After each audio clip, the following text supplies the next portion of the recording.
যুক্তরাষ্ট্রের সংশোধিত শান্তি প্রস্তাবে কিছুটা আশার আলো দেখছে ইউক্রেনের ইউরোপীয় মিত্ররা।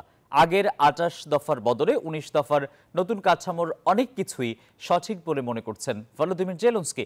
তবে ডোনাল্ড ট্রাম্পের সাথে আলোচনার অপেক্ষায় থাকা কিয়েভের এই স্বস্তির বিপরীতে সংশোধিত প্রস্তাবকে অগ্রহণযোগ্য বলছে মস্কো। ক্রেমলিনের দাবি, এতে তাদের স্বার্থ পুরোপুরি উপেক্ষিত হয়েছে।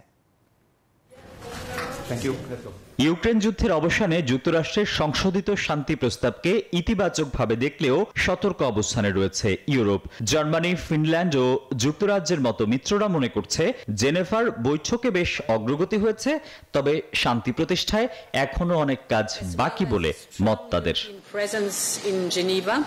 এদিকে নতুন কাঠামোতে সঠিক উপাদান যুক্ত হয়েছে বলে সন্তোষ প্রকাশ করেছেন ইউক্রেনীয় প্রেসিডেন্ট ভলোদিমির জেলেনস্কি।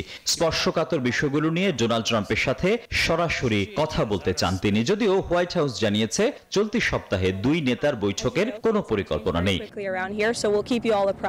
তবে কিয়েভের জন্য ইতিবাচক হলেও মস্কো এই প্রস্তাব মানছে না। রুশ প্রেসিডেন্টের দপ্তরের দাবি, ইউরোপীয় সংশোধনীগুলো তাদের জন্য অনুপযুক্ত। বিশ্লেষকরা বলছেন এই পরিকল্পনা বাস্তবে টিকবে না।